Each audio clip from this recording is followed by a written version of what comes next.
5 crenças que podem estar atrapalhando o seu crescimento como terapeuta. Essas 5 crenças podem estar bloqueando a sua prosperidade, o seu crescimento na sua carreira e atrapalhando o quê? O seu sonho de viver na terapia. Então fica comigo até o final desse vídeo, que esse eu acho que, acredito eu, que vai ser um dos vídeos mais importantes desse canal, porque não adianta nada você entender sobre tráfego pago, não adianta nada você entender todas as partes técnicas e estratégicas, mas se você tiver com bloqueio de crenças, você não vai conseguir colocar em prática. Então fica comigo até o final e vamos pro vídeo.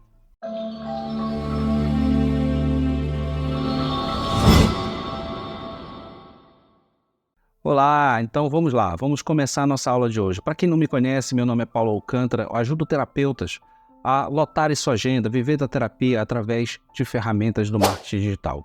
Mas no vídeo de hoje, nós vamos sair um pouco do lado técnico, um pouco do lado estratégico e vamos trabalhar algo mais profundo, algo que realmente atrapalha, porque não adianta nada você ter na sua mão a melhor técnica, as melhores ferramentas, você ter na sua mão a melhor estratégia, o melhor script, mas se você tiver com essas 5 crenças que impedem o seu caminho, você não consegue colocar nada para frente, você não consegue colocar os seus projetos em prática. E existem crenças, certas crenças, que sim, atrapalham muito os terapeutas, e é justamente isso que nós vamos abordar aqui hoje. Vamos abordar que crenças são essas, como elas são startadas e como podemos resolver isso, beleza? Então, fica até o final que esse vídeo pode transformar a sua carreira a partir de hoje. Então, vamos para a primeira crença, autovalorização. A crença de autovalorização refere-se à maneira como uma pessoa percebe e avalia os seus próprios valores, e autoestima. No contexto de um terapeuta, essa crença ela está relacionada com a visão que ele tem de si mesmo, a confiança nas suas habilidades, méritos profissionais. A crença de autovalorização, ela tanto para o lado negativo, pode resultar uma autoimagem enfraquecida do terapeuta, sentimentos inadequados e uma relutância em buscar oportunidades de crescimento profissional. Geralmente a autovalorização, ela está muito ligada a pessoas que gostam muito de se comparar com outros profissionais, principalmente com profissionais que já estão lá em cima, que já passaram, que já estão fazendo, vamos dizer, sucesso na internet, já tem clientes, e aí você começa a criar essas comparações e você começa a colocar em xeque alguns quesitos das suas habilidades, do seu preparo, Mas a gente vai analisar isso aqui direitinho. Vamos lá. Como é que a crença da autovalorização afeta o terapeuta? Existem 3 pontos principais, e todos esses pontos que eu estou falando aqui, gente, são baseados no que aconteceu comigo no meu início. Então eu estou simplesmente aqui compartilhando com vocês um conhecimento que foi uma vivência minha, ok? Então eu não estou colocando isso como uma regra, não estou ditando que isso aqui é certo, que é só esse jeito que é certo, tá? Estou compartilhando com você. Se você se conectar, se identificar, achar que esse conteúdo realmente está fazendo sentido para você, dá um like, comenta, se inscreve no canal, beleza? Então vamos lá. Os 3 pontos que atrapalham, a autovalorização vai atrapalhar o seu crescimento digital é o quê? A autopromoção limitada. O segundo, dificuldade em definir preços adequados. E o terceiro, dificuldade em estabelecer limites. Eu vou explicar cada um desses. A promoção limitada é o quê? É o terapeuta com uma baixa autovalorização pode evitar se promover, pois se sente que não merece reconhecimento ou sucesso. E esse que eu coloco aqui, se sente não merecedor e também não reconhecimento do sucesso, isso é inconscientemente, tá? Isso é inconscientemente, não é no seu racional. Você não amanhece o dia e fala, eu não mereço ter minha agenda lotada. Não é isso. Isso é inconscientemente. Eu vou te dar um exemplo. Faz um exercício aí na sua casa. Faz esse pequeno exercício. Imagina só você com uma agenda lotada, entrando muito dinheiro, você fazendo muito sucesso na internet. Você vai listar para mim as 5 pessoas mais próximas de você. As mais próximas. Como essas pessoas seriam afetadas com o seu sucesso? Como é que você vê isso? Como é que essas pessoas se sentiriam vendo você ganhar bastante dinheiro, você ter bastante sucesso? Como é que essas pessoas e reagir ao seu sucesso. A outra questão que você vai anotar na outra coluna é como é que você se sentiria com a reação dessas pessoas. Vou dar um exemplo para vocês meu. Eu tinha uma crença de que se eu ganhasse muito dinheiro e meus parentes ficassem sabendo, muita gente ia querer pedir dinheiro emprestado, queria se aproveitar da situação. E isso, gente, bloqueia o fluxo da sua prosperidade. Porque, na verdade, você vai deixar de ganhar para não falar não. Então, pensa nisso. Faz esse exercício e depois você comenta aqui e me diz qual foi a conclusão que você chegou.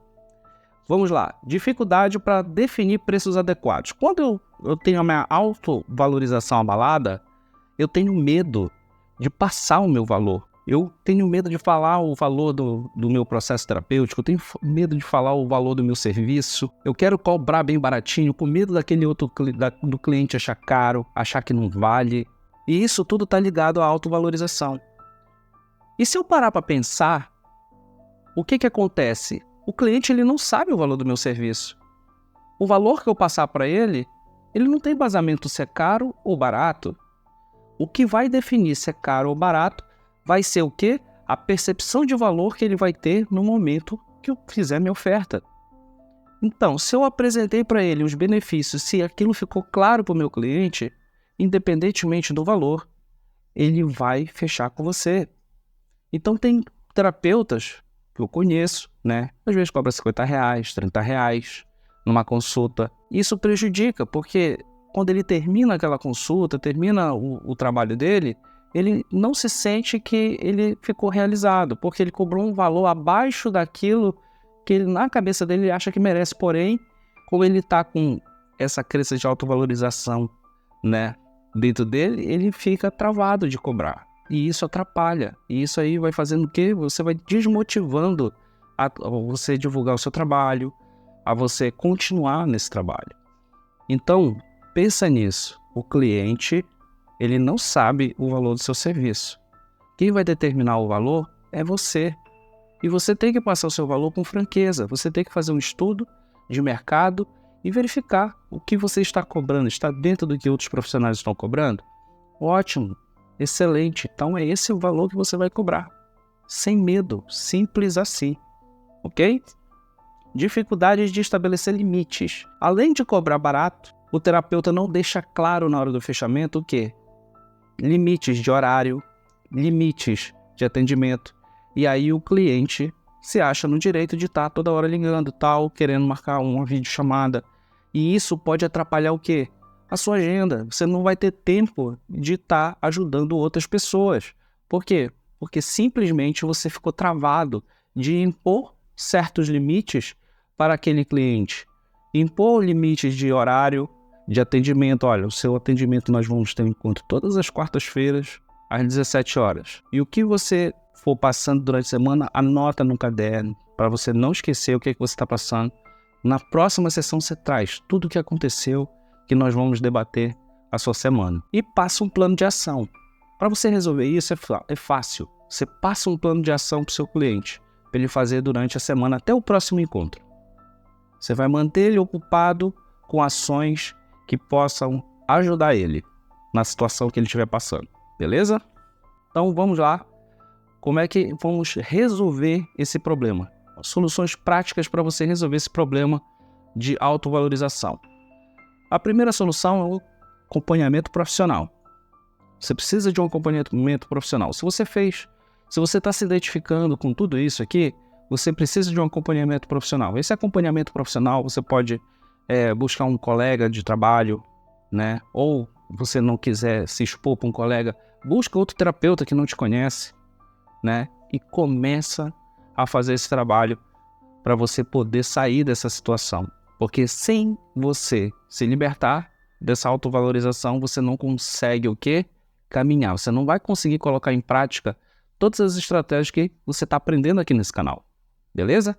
O segundo ponto é você estar participando de grupos de apoio e compartilhamento, né? Então, esses grupos de apoio e compartilhamento é muito importante, principalmente se tiver outros terapeutas, né, com mais sucesso que você, para que isso possa estimular, te motivar a você poder continuar no seu trabalho.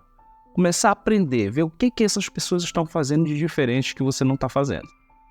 E programas de autodesenvolvimento. Exemplo, o canal aqui, Paulo Alcântara, é um canal onde você vai ter um programa de autodesenvolvimento, que você vai aprender sobre o marketing, como é que você divulga o seu serviço, como é que você faz para captar clientes, como é que você desenvolve essas crenças, como é que você elimina essas crenças. Eliminar é uma palavra forte, mas vamos colocar que você vai substituir essas crenças antigas por novas experiências que se tornarão novas crenças, beleza?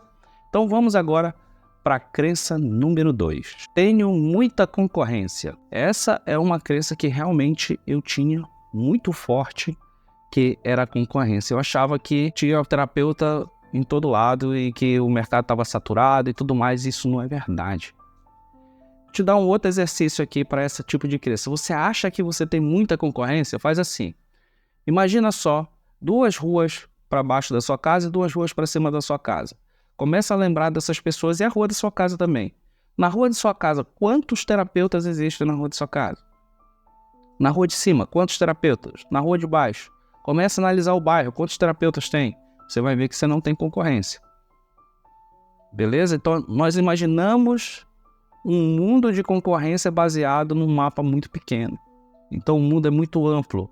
Depois que eu descobri que existem brasileiros fora do país, que estão trabalhando fora do país e estão precisando de terapia, e que pouquíssimos, quase ninguém está explorando esse mercado, eu vi que hoje, através da internet, não existe concorrência. E você vai ver aqui quais são os 3 passos para você poder eliminar esse tipo de crença e o que você pode fazer na prática para conseguir isso. Beleza? Então vamos lá. Mas primeiramente, eu quero falar com você o seguinte. Quando eu tenho essa crença, ela me desperta o quê? Pensamentos. E esses pensamentos, que na verdade na PNL nós chamamos de diálogo interno. Esses pensamentos são mais ou menos assim. Há muitos terapeutas por aí. Como é que eu posso competir com todos eles? Os clientes já têm várias opções. Por que eles escolheriam a minha ajuda? É possível crescer no mercado digital com tanta concorrência? Então, assim, são diálogos internos negativos, e todo diálogo interno negativo, ele tende a quê? A paralisar. Então, se você, no seu dia a dia, você está tendo diálogos internos com você mesmo, e esses diálogos internos você nota que está sendo para o lado negativo, substitua-os. Passe a assistir dicas, Passe a assistir palestras de outros terapeutas que estão tendo sucesso. Comece a ver novas possibilidades, abra o seu leque para que você não fique preso a esses diálogos internos, porque esses diálogos internos vão te paralisar. E agora vamos para as soluções práticas para esse problema. A primeira solução para o problema dessa crença de concorrência é você fazer uma autoavaliação e reflexão. Comece com uma autoavaliação profunda, Pergunte a si mesmo, quais são as minhas paixões? Quais são os meus interesses na terapia? Em que áreas específicas tenho mais expertise? Quais os tipos de pacientes que me motivam mais? Então você tem que começar a fazer essa autoavaliação, essa autorreflexão. Isso nada mais é do que eu começar a nichar. Então, eu acredito que se você hoje é terapeuta, você passou por um processo de transformação que te levou a buscar esse tipo de informação. Você gostou tanto que você se formou como terapeuta. Então, existe algo que você tenha mais sintonia. Eu estava conversando ontem com uma terapeuta e ela ajuda mulheres a recuperarem o controle de suas vidas novamente. Mulheres que estão em relacionamentos tóxicos, não conseguem controlar isso, não conseguem sair desse tipo de relacionamento ou não conseguem impor limites dentro desses relacionamentos tóxicos que atrapalham a vida das mulheres. Então, e ela estava contando a história dela. E ela contou a história dela com tanta emoção que a gente sentia essa emoção no falar dela, na história dela. Então ela é como se fosse o avatar transformado ali. Então ela foi a transformação e agora ela está promovendo essa transformação para outras mulheres também. Então é por aí que você tem que começar a fazer suas reflexões. O que eu me identifico dentro da terapia que eu posso começar? Trabalhar com algo que você tem mais afinidade, fica mais fácil de você falar, fica mais fácil de você desenvolver uma linha de raciocínio para o seu cliente, fica mais fácil de você ter empatia, de você entender o que ele está passando, que você já tem passado também, beleza? E o segundo passo é o quê? Pesquisa de mercado.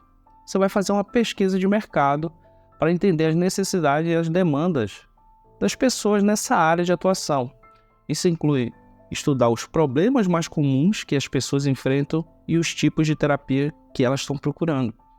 Então aqui no canal eu já ensinei para vocês como é que vocês fazem esse tipo de pesquisa. Como é que eu pesquiso para saber o que é que os clientes estão perguntando, o que é que eles estão querendo, se há demanda, se não. Então assiste os vídeos aqui do canal que você vai saber como é que você faz essa pesquisa do mercado, beleza? O próximo ponto é você definir o seu público-alvo. Nós vemos falando isso demais, mas para você acabar com esse negócio de crença, você vai definir o seu público-alvo com base nessa avaliação. Então você pesquisou, você viu que tem demanda, você viu que o que as pessoas estão procurando, você vai definir quais os problemas específicos você vai trabalhar, né? Se é na parte de ansiedade, depressão, estresse, etc. E também você pode ainda trabalhar ainda mais isso, você pode separar grupos demográficos, como assim, uma situação de vida, por exemplo, são pessoas que trabalham, pessoas que não trabalham, né? Exemplo, pais, estudantes, profissionais, né? Profissionais de que área, né? Eu quero trabalhar só com professores, eu quero trabalhar só direcionado ao pessoal que trabalha com a saúde, eu quero trabalhar só com empresários, né? Então você vai definir isso aí também. E depois você vai para o terceiro passo, que é a competição e lacunas de mercado. Paulo, o que é isso? Vamos lá, você vai começar a pesquisar, não é copiar, tá bom? Não faça isso. Então, você vai pesquisar concorrentes que estão abordando os mesmos temas que você está querendo abordar. Pode ser que você veja que existem já pessoas que abordam o tema, mas você pode ter certeza que você é uma pessoa única, aquela pessoa única, e existem lacunas, algo que eles não estão abordando dentro daquele tema que você pode abordar. Então você pode entrar por ali, para quê? Para você empacotar, fazer um pacote de algo único seu, beleza? Que é o próximo ponto que nós vamos falar. Que aí você vai passar o quê? A diferenciar-se no mercado terapêutico. Como é que você faz isso? Aí agora vai ser a hora que você vai precisar abrir sua mente agora de vez, tá? Com base que você estudou seu público, na sua avaliação, você vai desenvolver uma abordagem terapêutica única. Isso pode envolver a combinação de diferentes modalidades terapêuticas, usos e métodos inovadores ou a criação de programas exclusivos. Como é que você faz isso? Imagina só. Quero que você imagine aqui uma situação. Imagina que seu carro está com um problema, né? Você vai lá na oficina mecânica. Você chega lá na oficina mecânica, você vai falar qual é o problema do carro e vai perguntar se aquela pessoa pode resolver aquele problema. O mecânico vai olhar o problema e vai falar assim, a gente vai resolver, você volta aqui tantos dias e pega o seu carro. Ótimo, pronto, acabou. Eu não vou chegar no mecânico e vou perguntar para ele assim, você vai resolver o problema, mas qual é a ferramenta que você usa para resolver esse problema? Qual é a chave que você vai usar aqui? É a 18, a 20, a 8? Qual é a chave? Qual é o alicate que você vai desmontar meu carro? Você não vai procurar saber esses detalhes. E também os seus clientes não. Então, quais são as ferramentas que hoje você tem em mãos? Quando eu me refiro a ferramentas, quais são suas técnicas que você tem na mão? Você é Theta Healer, você trabalha com holística, você é reikiano, você é hipnólogo, trabalha com PNL, quais são suas ferramentas? Quando você começa a listar as ferramentas que você trabalha, você vai criar uma jornada. Imagina só, você fez uma pesquisa, eu quero ajudar pessoas a controlar a ansiedade. Que forma você pode fazer isso de forma única? Você pode fazer junções dessas técnicas e criar uma jornada, fazer um pacote com 4, 5, 10 sessões, exemplo, que você possa abordar nessas sessões todas essas técnicas que você trabalha e você criar um nome para isso. Você tem que nomear, você tem que batizar esse método seu. Você não vai dizer que você é TRG, você tem um método seu, próprio, único, que nesse método você usa determinadas ferramentas para que você possa sim fazer o quê? Fazer com que a pessoa chegue ao resultado esperado, beleza? Então, por exemplo, no meu caso, eu ajudo pessoas nas minhas mentorias individuais a conseguirem resultados a curto prazo. Como é que eu faço isso? Eu uso PNL, eu uso radiestesia e eu também uso terapia holística. Então, eu trabalho com esses 3 pilares para ajudar os meus clientes, num todo, a conseguirem os seus resultados. Beleza? Então, você também pode criar isso. Quais são as ferramentas que você tem? Beleza?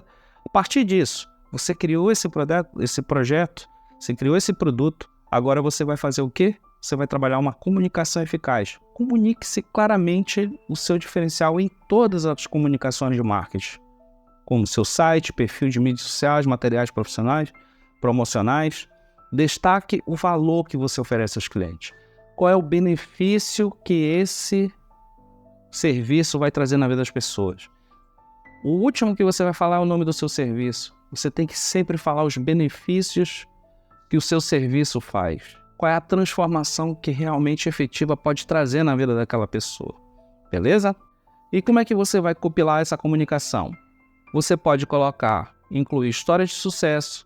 Essas histórias de sucesso pode ser de clientes, para ilustrar a transformação, ou a sua própria história. Lembra que eu falei da terapeuta?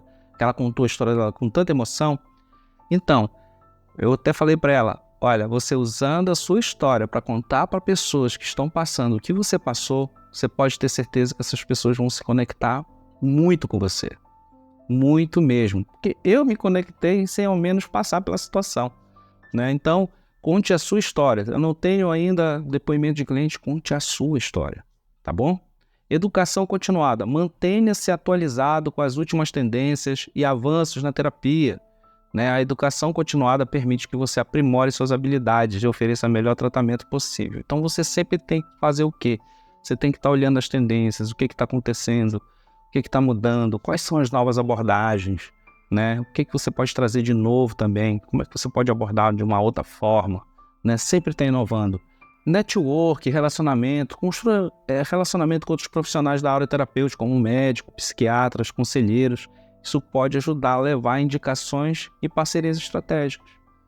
Exemplo, se eu tenho parceria, eu tenho um network forte com um grupo de médicos, né, e o médico nota que aquele paciente dele precisa de uma terapia, ele passa a nos indicar, ele passa a me indicar, passa a indicar você. Então, o network, ele é essencial para você, tá? Isso ajuda você a se diferenciar e sair dessa mentalidade de concorrência, ok? Feedback e melhoria contínua. Esteja sempre aberto a feedback dos seus clientes. Use para aprimorar. Sempre que você pergunte para o seu cliente os feedback, tá bom? Então, é dessa forma que você vai resolver esse problema de crenças, beleza? Então, é com autorreflexão, é com estudo, é com você preparar algo único seu, né? Você vai estar eliminando esse problema de concorrência, porque se eu vendo só pão, eu tenho vários concorrentes que vendem pão. Se eu vendo gasolina, tenho concorrente que vende gasolina. Agora, se eu entrego algo a mais do que pão, eu entrego uma transformação, o pão, na verdade, ele não vai ser mais concorrência, porque eu não vendo o pão, eu vendo uma transformação que aquele meu pão que eu vendo faz. Por exemplo, a padaria vende pão, mas se eu faço um pão que ele é integral e ele traz X benefícios, 10 benefícios para a saúde da pessoa, eu não tenho mais concorrência, porque eu tenho algo único para oferecer para as pessoas. Pensa nisso, pratica isso hoje, beleza? Então vamos lá para a próxima crença. Não acho o marketing ético. Essa crença aqui é a pior de todas. Essa aqui é mesmo para travar tudo. Essa aqui você não consegue nem sair do lugar. Tem pessoas, e tudo isso que eu estou falando, gente, é baseado em vivências, tanto minha, como também de outros terapeutas que eu já ouvi falando nisso, que não acham o marketing ético para divulgar o seu trabalho. Né? Essa crença, o marketing é a mesma coisa de enganar as pessoas, é uma crença limitante que pode trazer graves consequências na sua carreira. Tá? Então vamos explorar 3 dessas consequências e em seguida 3 soluções práticas. A primeira consequência é o quê? A subutilização das habilidades de marketing. Primeiro, quando a gente tem essa crença, geralmente é porque você teve uma pequena experiência, né, uma má experiência com o marketing, e você está levando aquilo como generalizando, como se todo mundo trabalhasse dessa forma. E não, e como em qualquer área da vida, existem pessoas que trabalham de forma ética e outras não. Existem médicos que trabalham de forma ética e tem médicos que não trabalham de forma ética. Existem pessoas, engenheiros que trabalham de forma ética, existem engenheiros que não trabalham de forma ética. Em todos os lados, todas as profissões, existem os dois lados. Então o marketing ele é dessa forma. Exemplo, se você hoje, na sua casa, você tem uma faca, você pode cortar o pão, né, para o seu filho, passar a manteiga, entregar para ele e saciar a fome do seu filho. Como também você pode pegar essa mesma faca e fazer o mal para alguém. A faca, ela é neutra, ela não faz bem e nem mal, né? Vai ser a forma de quem a usa que vai promover se ela vai fazer o bem ou se ela vai fazer o mal. Então, o marketing é do mesmo jeito. É uma ferramenta poderosa, mas tem gente que pode usar para o mal, mas você pode usar a seu favor e usar para o bem de muitas pessoas. Beleza? A segunda limitação é o quê? A limitação do seu crescimento profissional. Pense numa carreira de um terapeuta como uma árvore, né? A falta de um marketing ético, né? Marketing ético é como podar constantemente seus galhos, impedindo de crescer e dar frutos para mais pessoas. Imagina só uma árvore. Essa árvore ela tem o potencial de dar muitos frutos e alimentar muitas pessoas, saciar muitas pessoas. Só que toda hora você está ali podando os galhos, impedindo que essa árvore dê frutos. É a mesma coisa que você hoje tem várias técnicas, você não consegue divulgar para as pessoas. Por quê? Porque eu estou com uma crença que marketing é para enganar as pessoas. Pare com isso, saia dessa crença, ok? E eu vou te mostrar como é que você vai sair. Então vamos para a terceira limitação. Desconexão com seu cliente potencial. Imagine um farol, né, em uma noite escura, né, representando o terapeuta e os seus serviços. Se o farol não estiver ligado devido o operador achar que não é certo ligá-lo, como que as pessoas perdidas no mar da vida conseguirão encontrar ajuda? Essa é uma pergunta, um questionamento que tem que ser feito. Imagina só, tem milhares e milhares de pessoas hoje, nesse momento, precisando da sua ajuda. E você não divulga isso. Você não liga esse farol para as pessoas poderem ter um norte, saber para onde ir, encontrar você. Você está sendo negligente, né, com muitas pessoas que estão precisando. Então, pensa nisso com carinho. Vamos ver agora as soluções que você pode sim, como é que você pode resolver esse problema. Como isso surgiu, para que ele serve. Marketing ele não é para vender. Marketing é uma coisa, vendas é outra, beleza? Então procura entender isso aí para que você possa começar a colocar o que é substituir por novos conhecimentos e que esses conhecimentos te tragam novas crenças, novas possibilidades. Segundo, você vai buscar exemplos de sucessos. É como encontrar histórias inspiradoras de terapeutas que já construíram pontes sólidas entre seus serviços e as pessoas que precisam de ajuda. Essas histórias mostram que é possível alcançar mais pessoas de maneira genuína. Então você vai começar a buscar. Porque se você achou na sua vida pessoas que te enganaram com o marketing, comece a procurar pessoas que estão transformando vidas com o marketing. Comece a procurar terapeutas que estão obtendo sucesso absoluto com o marketing. Que você vai ver. Posso te dar certeza que se você mudar o foco, sair da parte negativa e passar para a parte positiva do marketing, eu tenho certeza que você vai conseguir olhar com outros olhos a partir de hoje sobre o que realmente é marketing e sendo usado de forma ética, os resultados que pode trazer não só na sua vida, mas na vida dos seus clientes, na vida de outras pessoas ao seu redor, beleza? E o terceiro é a mudança de perspectiva. Imagine que o marketing sendo usado de forma ética seja como abrir as portas de um consultório, convidando assim as pessoas a entrarem e conhecerem o terapeuta. É um convite caloroso, não uma artimanha enganosa. Então o marketing é isso. O marketing é como abrir portas. Abrir portas para que você possa convidar as pessoas para conhecerem novas possibilidades de tratamento, novas possibilidades de autoconhecimento. E para esse vídeo não ficar longo, nós vamos dividir ele em duas partes. Essa vai ser a parte 1 e vamos ter a parte 2, onde nós vamos abordar as duas últimas crenças e também as suas soluções. Então, se você gostou, compartilha esse vídeo, comenta, clica aqui no sininho para você ser notificada do nosso próximo vídeo, da parte 2 desse vídeo, beleza? Então, valeu, muito obrigado e até o próximo vídeo.